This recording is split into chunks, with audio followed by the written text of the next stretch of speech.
Our last story tonight is about Claire from Norfolk. Now, she grew up just like any other ordinary little girl until she was hit by a debilitating illness.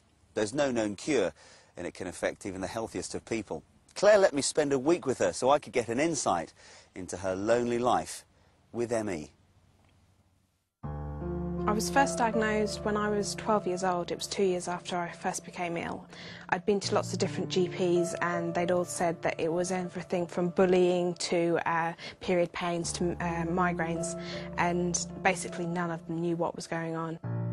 I've been bedbound for the past 6 years, but before that I was up and down, and so the last 6 years have definitely been the worst, but things are slowly starting to improve.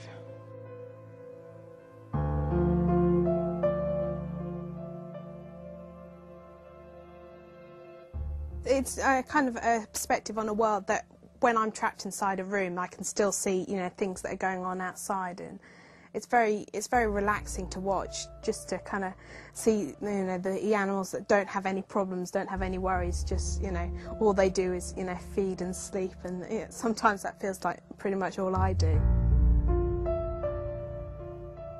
Eventually, Dad found out about an ME specialist. It was amazing to actually find somebody who kind of believed what I was saying and understood, you know, what I was going through.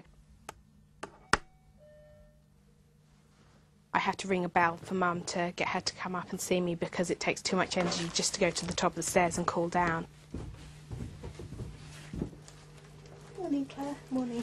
Postman's been. She brings my post up from downstairs, which is one of the highlights of my day. I love hearing from people. I've got lots of pen pals who've got ME, so it's good to get that contact from the outside world. And after that, I then have a rest for half an hour before I go on to do something else.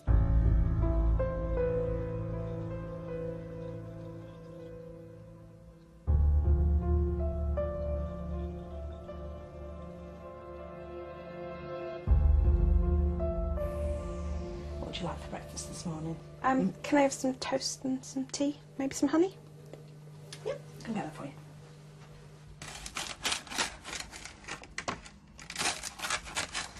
Why are you taking the crust off?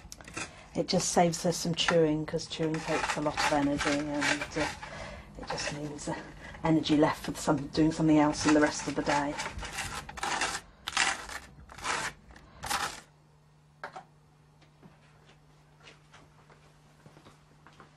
Most of my friends have got ME, so they know what my restricted life is, but there is such a different, you know, scale of ME. They're still having to be careful, they're still having to rest, and there are still things that they can't do, but they're still, you know, they're going to university, they've got jobs, and, you know, they're living a normal life.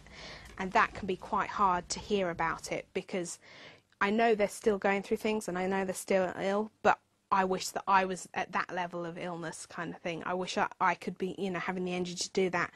And I find it quite difficult hearing what people are up to and that, and I get jealous. And not that I don't want them to be doing it, but that I want to be doing it as well. And so, it can be quite hard to, you know, to deal with that. She used to be off swimming, that was her favourite sport, and she used to do that several times a week, and dancing. In fact, she didn't used to stop, really. She was always on the go, doing something or other. When you look back on this time, Anita, obviously you had lots of hopes and aspirations for Claire, didn't you? Yes, yes. I mean, she was a very bright little girl, and obviously was going to go far. I think she probably still will, but it's all been held back by the ME. And it's quite interesting to see all her friends there that have all been to university and now qualified and are out in the world working, and she's not. Does that upset you? It can do if I think about it.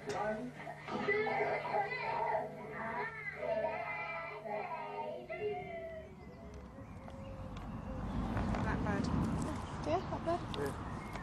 I didn't have a teenage life. I have never been to a club, never been to a pub. I've never gone out to the cinema with a group of friends. I haven't gone to university. I haven't had a job. I haven't done anything like that. So I haven't had a teenage life. I feel my life has been completely different to everybody else who's my age.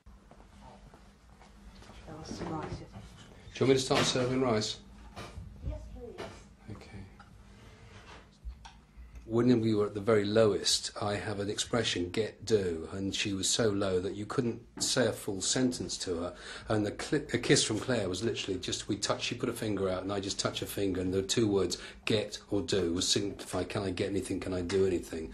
And when you think that an 18-year-old was reduced to that level of communication, it was very difficult. I found it particularly very frustrating. Most of the time they eat downstairs and then come up and see me after I've had a rest. Sometimes they come up if it's a special occasion, somebody's birthday, or we've got a takeaway or something, they'll come up for part of the meal and then they'll go downstairs for the rest of it.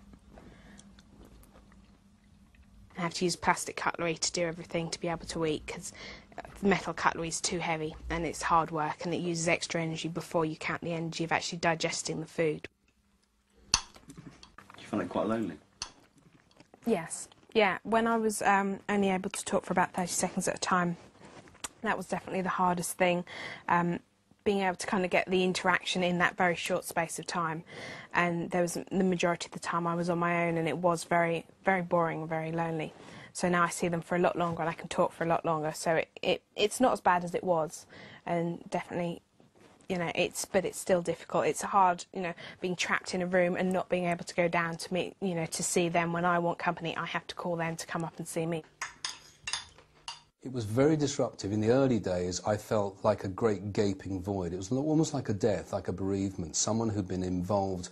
And Claire, as you probably gathered by now, is should we say, a very central, pivotal character within the family.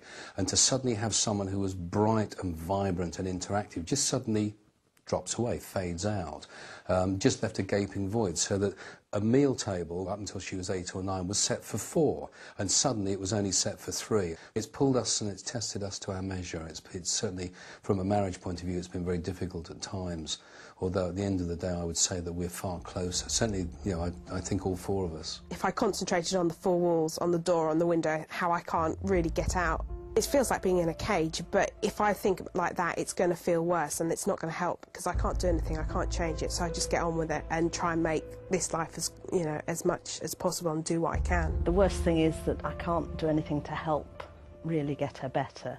I'd love to be able to do something I could do to help her get out of the ME. What's your wish for the future?